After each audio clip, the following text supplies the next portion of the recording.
Hey guys and gals, so today we're going to be doing brakes, and what we are going to be doing I will get into in just a moment, but I do want to say the reason I'm upgrading my brakes is some of you might remember from one of the videos I posted a while back.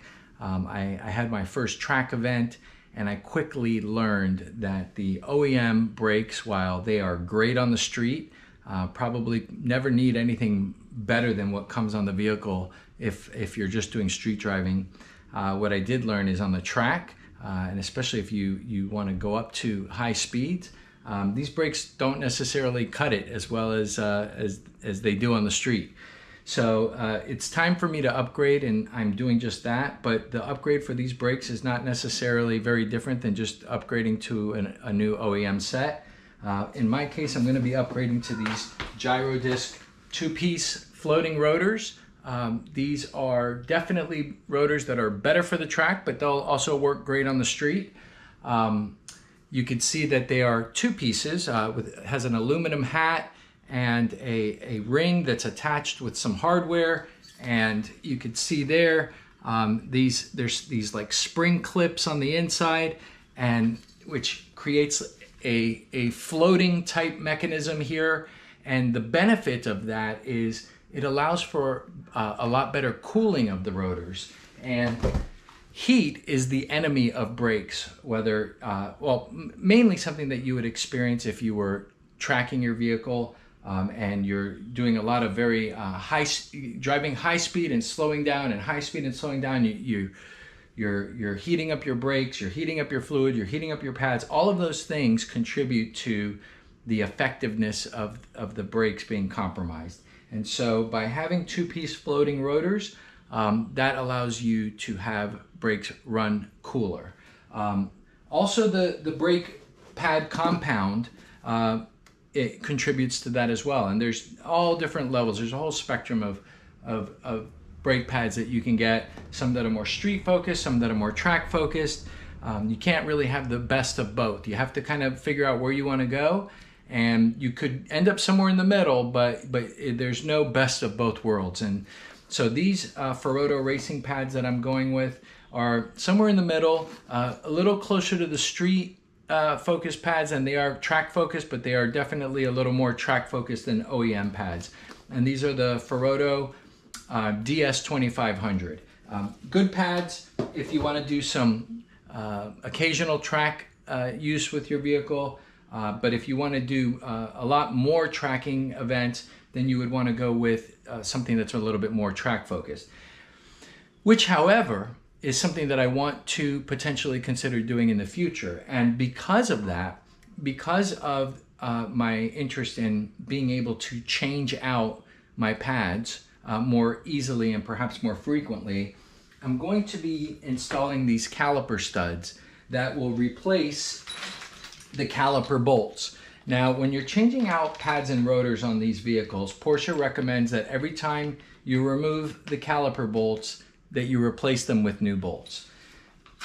You can, however, choose a different option, which is install these permanent caliper studs, which allow you to just remove this nut, and then it makes the process of removing the caliper and reinstalling it a little bit more smoother, more efficient, but it also reduces the risk of damaging the wheel carrier by repeatedly removing and reinstalling these bolts, where you could potentially accidentally cross-thread the bolts and damage the hole that the bolt goes into, and that could lead you to a much more bigger issue than what you originally set out to do by changing out your pads and rotors. So these brake caliper studs are a nice upgrade for people who want to change out their pads and or rotors a bit more frequently. Another thing about the rotors that I'm putting on this car in particular is that GiroDisc actually makes, and there's other companies that do as well, but GiroDisc makes an upgrade for the rear rotors of the 991 Carrera S, which these cars come from the factory with 330 millimeter diameter rotors, but with the GiroDiscs, I'm able to go up to 350 millimeter rotors. And how do you go up to a larger rotor, which by the way also helps with having a larger rotor helps with keeping them cool because you have more mass, which helps dissipate the heat better.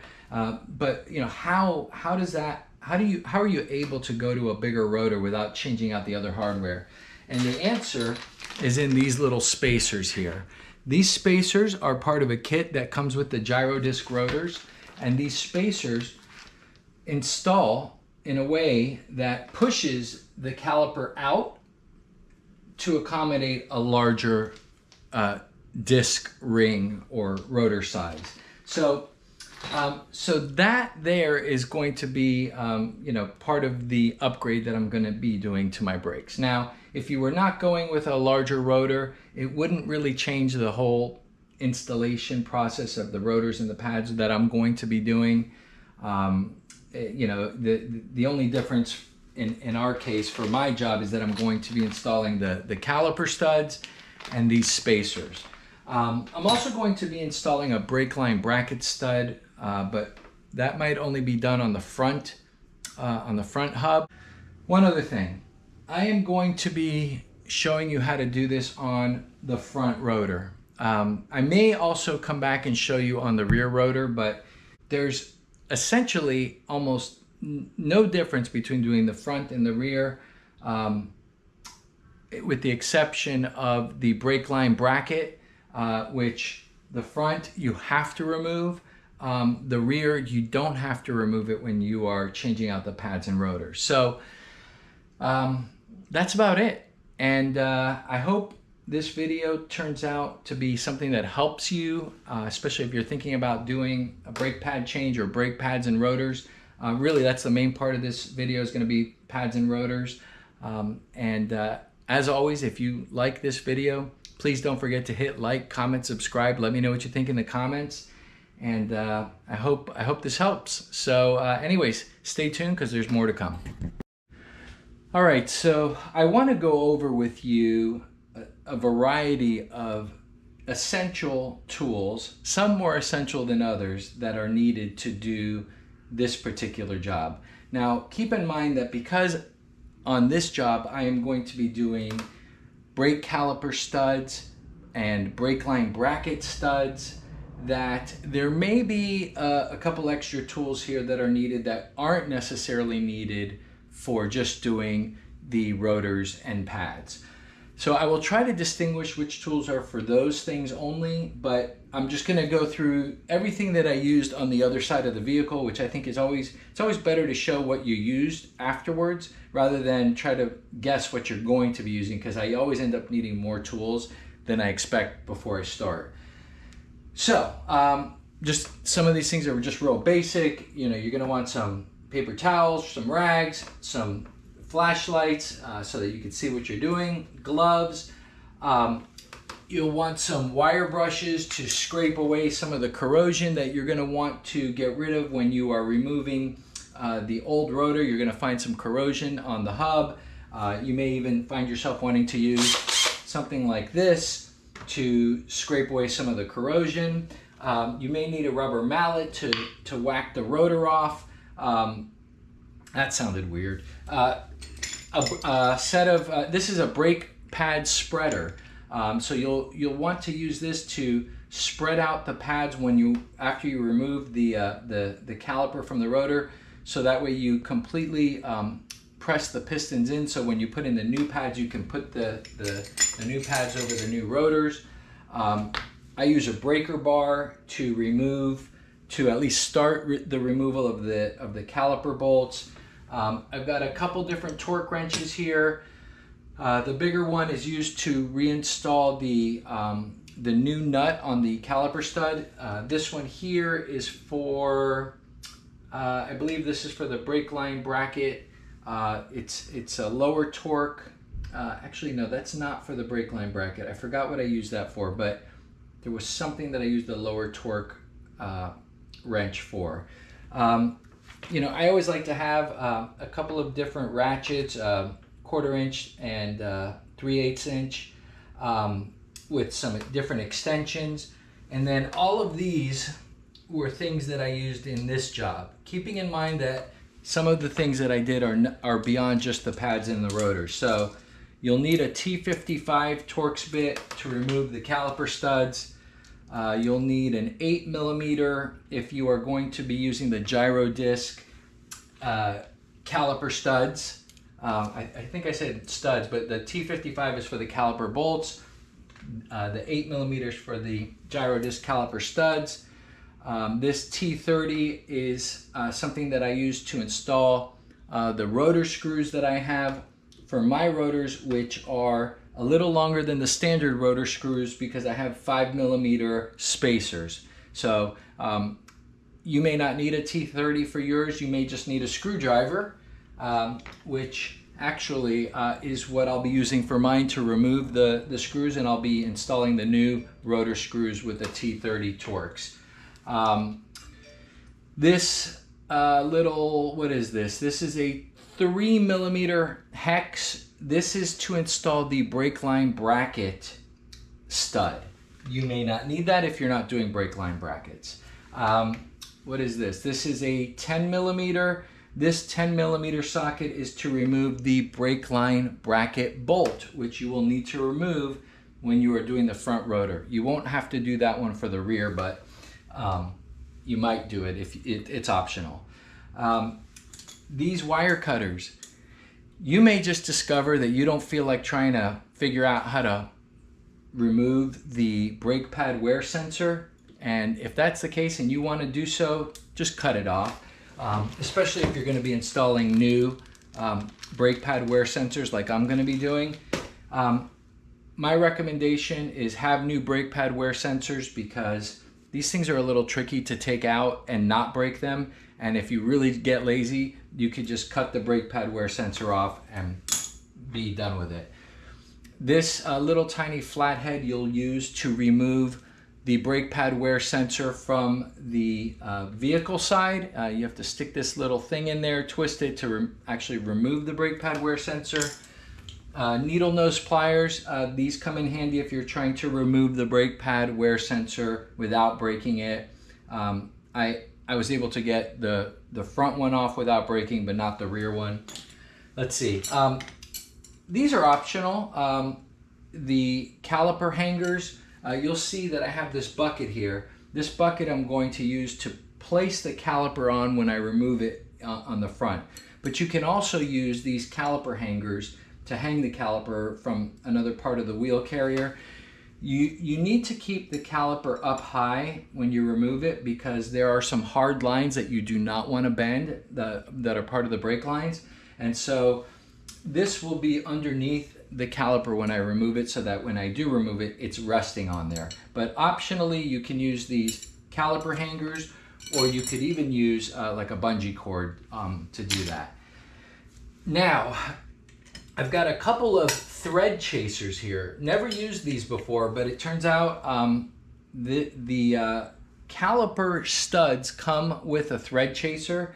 Thread chaser is used to remove any kind of dirt or debris from the hole that you're going to be threading the caliper studs in. I think it's really nice that GiroDisc includes this thread chaser in there. I have another one that I purchased separately for the other stud, for the brake line bracket stud.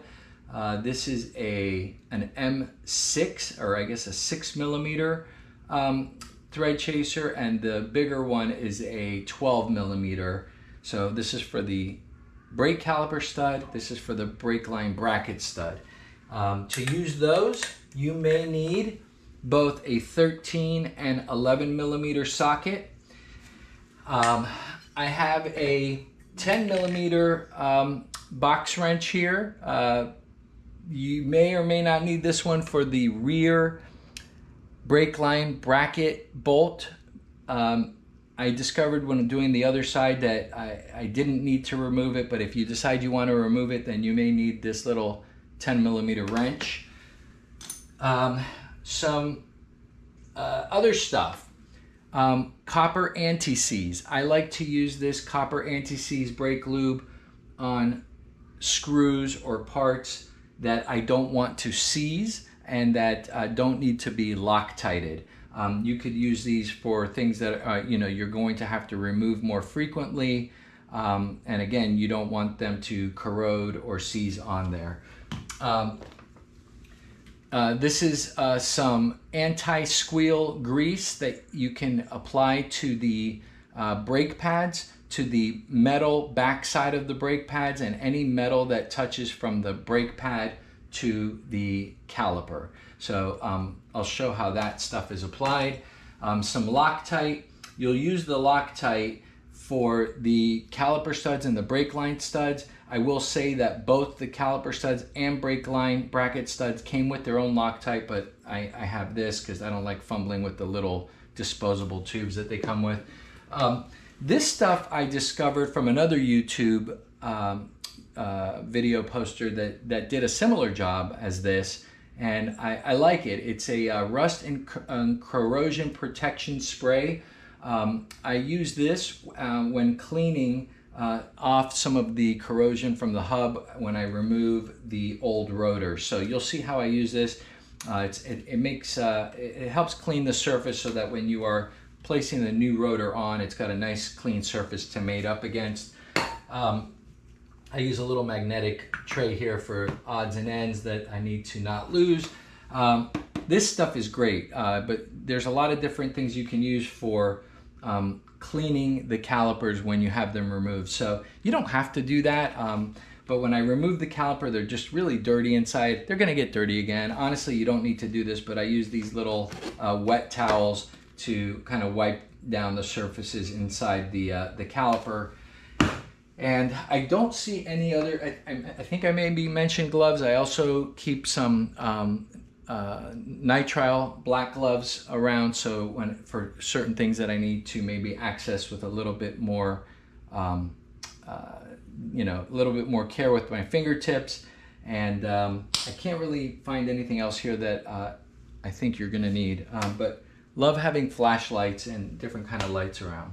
So I think that's it. Hope you made some notes, whether mental or written, and understand again that you're not going to need all of this stuff just to do pads and rotors. But if you're going to go all in and do the studs, both the caliper studs and the brake line bracket studs, then you'll need a few extra tools and thread chasers and things like that. All right, be back soon. All right, so you can see I've turned the hub so that the back of the caliper is facing out. I've got some light on there. It's going to hopefully make it easy for you to see what it is that I'm doing. And the first thing you want to do in this process, there's 3 things that you need to remove before you start to remove the caliper from the rotor. And then before, you know, we'll put this bucket underneath when we get to that point. Number 1, you're going to need to remove this brake line bracket bolt right there. It's a 10mm. That's where you use a 10mm socket for that. Number 2, you have to disconnect the brake pad wear sensor, which is right here. That requires a little flat screwdriver. And then number 3, we need to remove these things. You could do them in any order, but those 3 things have to be done before we start to remove the caliper. All right, we're gonna start by removing this sensor connector. You stick the screwdriver in there, you push in, and it should slide out like that. That was nice and easy.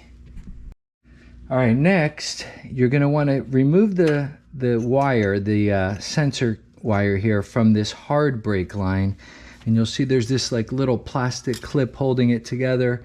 My apologies if my hand gets in the way, but you use a screwdriver, a little flat screwdriver here to pry that off like that. And then that pops off. And remember that the wire goes towards the back of that clip.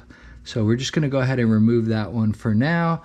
I'm gonna put this back here just so that we don't lose it, and then we'll open it up again. That's the little clip. We'll open it up again when we want to put the new one in. Then here you could see that this just pops out, And hopefully I'm gonna do this in one take, nice and easy.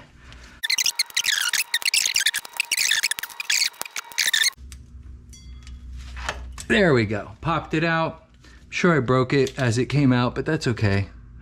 Wasn't gonna use it again anyway. So to remove this brake line bracket nut, it's a 10mm socket. I'm using a little, oh, there we go. It's on there nice and tight, or as they say in Germany, good and tight.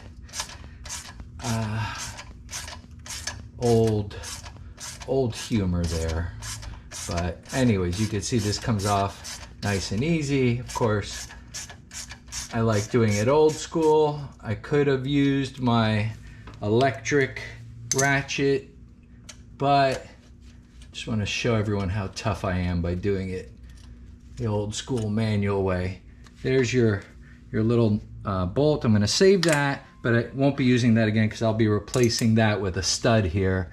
And then you can see this is the bracket, and the reason you want to have this thing disconnected is when you pull this caliper off, you want this thing to be able to move a little bit freely, because you don't want to damage this hard line or any other, you know, rigid lines here that are attached to the caliper or the wheel carrier. Okay, there's one more part that you want to remove to free up some slack for when you remove the brake caliper, and that's this here. And just like the brake pad wear sensor, you have to kind of wiggle this little flat screwdriver in there to lift that out. You could see how that connection works, but you just stick that in there, it'll wiggle out, and then you could see that this whole contraption is now separated, and there won't be any kind of pulling or tugging on that when you are removing the caliper. All right, so you can see I've got the bucket placed here. Of course, you could use, you know, any kind of solid structure, cardboard box, whatever.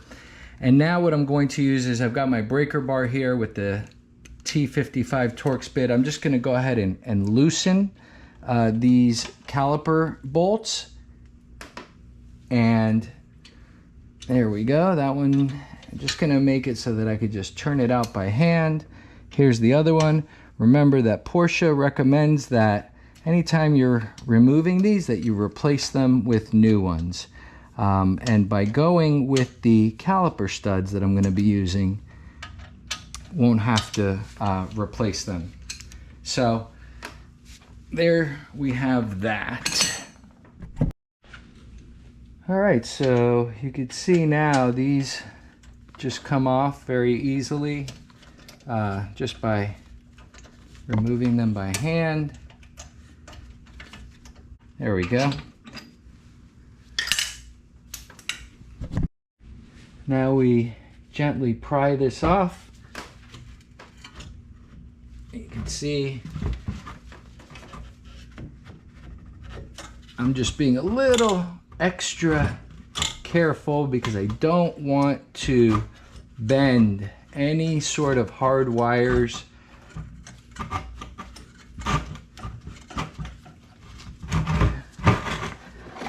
Whoop, there goes the light. That's okay. We don't need that light. There we go. And there it is. The caliper is off. So here is my caliper spreader.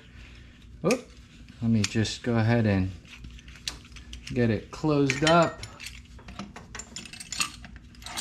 And then I'm just going to open it up over here.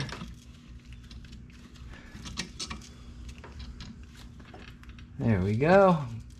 Gonna release that and do it on the other end as well, over here.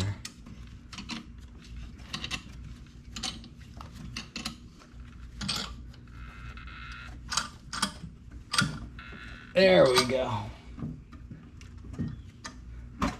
All right. All right, so you can see that I've affixed a bungee cord here, attached it to the back of the caliper, and really the reason I did that is, you know, it's attached to the top of the spring up here. I just wanted to have something to kind of keep the caliper standing upright or as close to its normal position as possible, so that we're not risking bending or kinking any of the rigid or, you know, solid brake lines back there. But I'm gonna go ahead and remove the rotor now, just to give myself overall better access to everything. And since I have spacers here, the first step is gonna be to remove the spacer. The same screw that is holding the spacers on is also holding the rotor to the hub. Now, at the moment, you can see I have two Phillips head screws here that are holding the spacers and rotor to the hub. I am going to be replacing those with new screws that have a T30 Torx head. There are stainless steel screws that I wanted to substitute these with, and I'll be using some anti-seize with those. But anyways, wanted to just show those because these are going to be replaced with new screws. So these, there we go. Fortunately, I used anti-seize when I put these in last go around, which is part of the reason why I'm not struggling to remove them. Nonetheless, I'm going to be replacing these screws with new ones, and those new ones, as I mentioned, are stainless steel, and you could see here, you can see the anti-seize coating that was on there before. It's good to use anti-seize on certain things around the brakes because, you know, there does tend to be some corrosion that builds up on these things. Now, next step is going to be to remove this spacer. One easy way to do it is to just take a little flat screwdriver, maybe wedge it in there. Don't want to damage the spacer, but it should pop out fairly simply, just like that.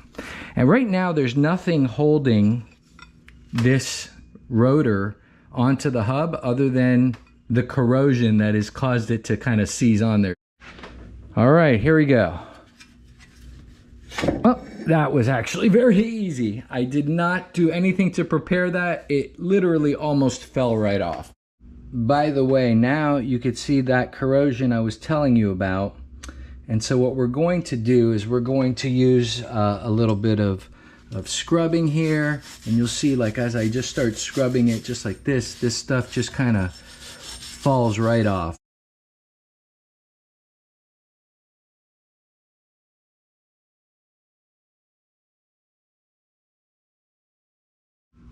Okay, so now that I got a lot of the that corrosion scraped off, what I'm going to do is spray this stuff. I learned about this stuff from another YouTube user, a guy by the name of Bobby, I think, and he's got a lot of great 911, 991 videos. But basically, this is just a corrosion inhibitor, and so I'm just going to spray it on there very liberally, and you could see just the yuckiness of that just dripping off. I'm gonna let it drip off there for a little bit, and then I'll maybe scrape a little bit more and wipe it off, and we should be good to go in terms of preparing this surface to be mated with the new rotor. Okay, so now that the old rotor has been removed and this is all cleaned up, I've had the caliper here standing, I can just go ahead and remove these pads. They come off real easy. You could see that they're just held in by tension. Very easy to pop out. There's one, and here goes the other.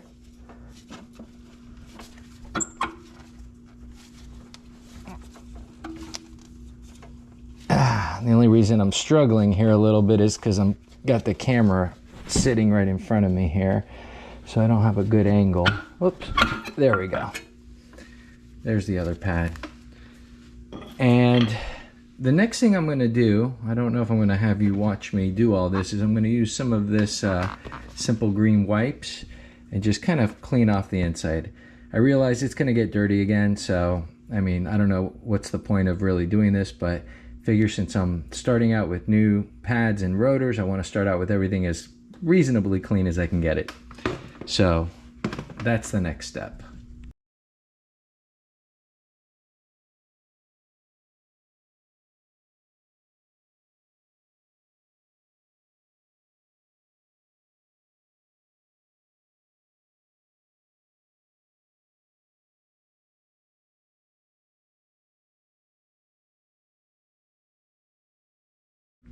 All right, so time to put the brake pads on, and we want to make sure that we use some grease, some anti-squeal brake grease on the backs, on the metal side of these pads.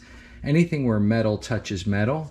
So we'll put it on the back here of each of these pads, and then also right around these holes that are going to go onto the brake calipers. This should help with any kind of brake squeal or noise. Hopefully reduce or eliminate it significantly. All right, so I'm going to put a generous amount of this brake anti-squeal grease on the back here. Spread it around, get it all over.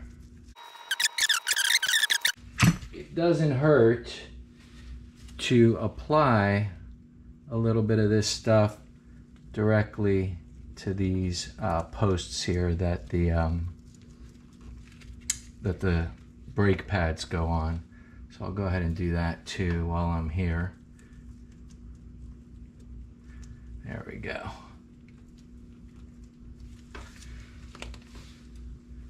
So here comes the first one.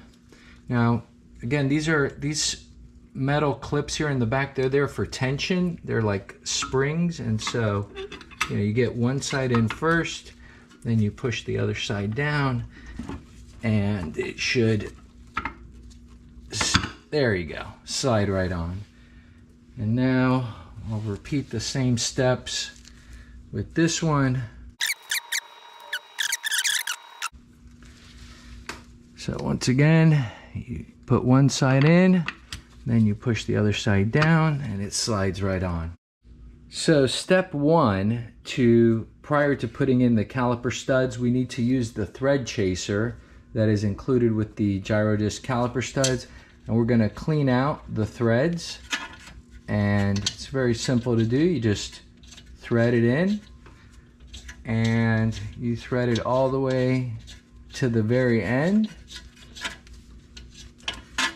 And then any kind of debris or, corrosion, anything like that that's in there will come out. I will do the same thing down here. Okay, so I'm going to start by putting a little bit of Loctite 243 on these threads here. Put a nice generous amount on there, and anything extra I could just wipe off here. And then this guy goes in here and gets torqued to 10 foot-pounds. And now we'll do the bottom one. Same thing. Applied a generous amount of Loctite. Put it in there. Gonna catch any of the drippings. Probably put a little too much Loctite, but I don't think that matters. That goes in nice and easy. Take the torque wrench. Already set. There it is. That's the click for 10 foot-pounds. As for doing this last stud here for the brake line bracket, you'll understand why I'm going to put that in at the very end, and that is because we need to make sure we don't put the brake line bracket stud in too far, and the only way to know for sure is to kind of measure the number of threads that are left over at the end when everything is attached. So you'll see that in a minute. Here's the spacer, and before I put this spacer on, I'm just gonna scrub off some of this stuff with one of my wire brushes here. I'm not gonna have you watch me do all this, but that's what I'm gonna do. All right, so here goes. So you wanna try to line up these two little holes right here with the same two little holes that are here on the rotor. And so that's like that. Then same holes on the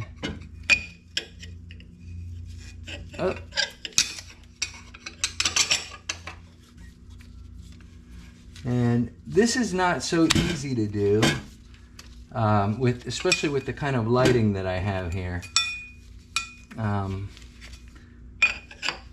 But I got it, and now I've got to try to thread these little screws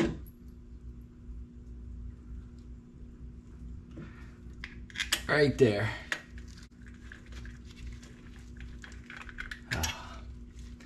Not the easiest thing to do with one hand or nobody helping. Not complaining, it's just the reality. Oh, there we go. Got one in. I think I do.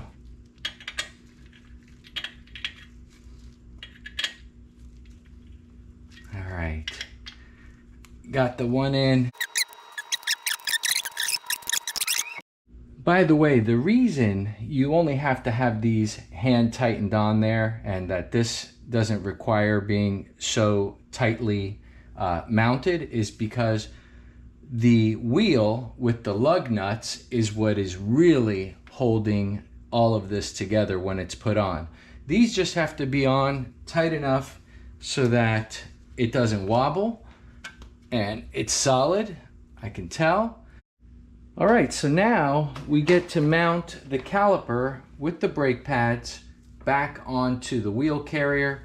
I'm gonna go ahead and remove these nuts that come with the GiroDisc brake caliper studs. Let me go ahead and remove these. There's a couple washers that will get used with those when they get put on. But now, the moment of truth, well, I wouldn't say this is the only moment. There's several moments of truth in this process, but now we want to go ahead and slide this whole assembly on, and yep, slides right on. All right, so I'm going to go ahead, and this is the grease. It's called fastener assembly lubricant, and it's basically like an anti-corrosive lubricant, which makes sense to use this type of product anywhere where there's brakes, because you're just likely to be introducing some corrosive elements to it. But I'm gonna go ahead and squeeze out some of this stuff, put it on the threads there. I wanna make sure I get it nice and covered well. I'm gonna do that on the bottom one too. Whoop. Here are the washers. Go ahead and drop one right. Oh, don't want to drop it. I meant drop it onto the stud, and then here comes the other one. And then we can go ahead and start threading these nuts on there. There's the first one. Here comes the second one. And again, those are going to go to 50 foot-pounds. And those are, I'm going to tell you in just a second, those we're going to use a 14mm socket for those. So I'm just going to hand tighten them first.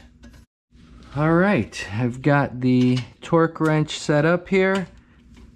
I'm going to just tighten a little bit at a time here. There's the click.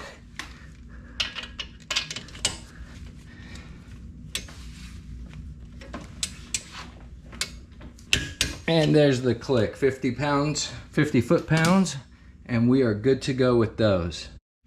Okay, recall that we used a M6 thread chaser to clean out that hole there, and now we are ready to install the brake line bracket stud, which is this tiny little guy right here. That goes in this hole right there. Now, just like with the caliper studs, before we put this in, we're going to want to put some Loctite on the threads, and just be sure that the thread opposite the hole that has the 3mm hex opening, that's the end that's going in, not this end, obviously, because you're going to use this end to thread that in.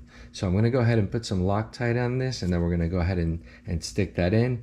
You're only supposed to put that in by hand, and then you're supposed to leave enough thread sticking out of the hole so that you can get this little, I don't know if you can see it, you can get that little nut along with a washer secured over the threads and still have a couple of threads sticking out. So let's go ahead and get started with the Loctite. Alright, so you can see I've got the Loctite on the threads. Now I'm going to go ahead and push that in there and start turning. And I'm just doing it by hand. This way ensures that we're not cross-threading, and we're not. And so I'm going ahead and starting to turn that in. I'm going to go ahead and put the washer and the nut. Now I'm going to go ahead and take my gloves off. Don't need that, and it's easier to grab. There's the washer. I'm going to go ahead and put the washer on over that.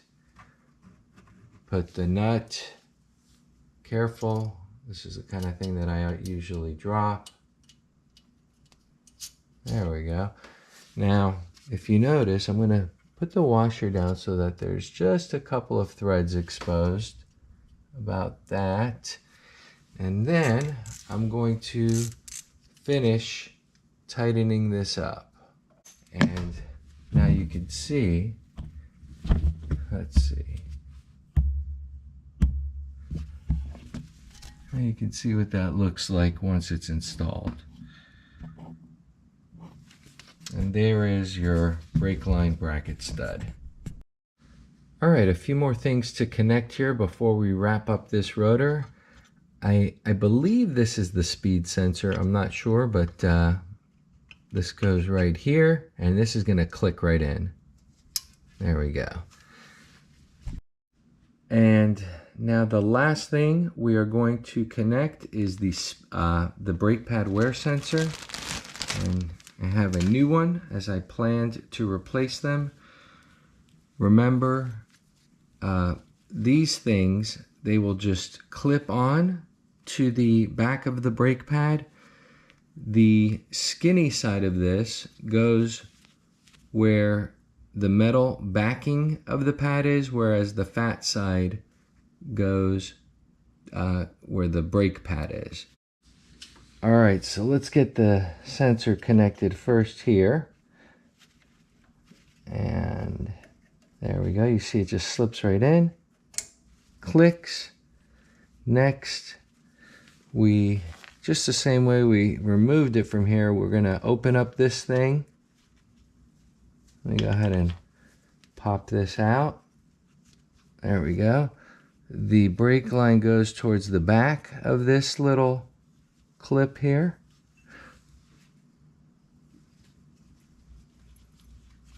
And this goes right there. Clips on, nice and easy.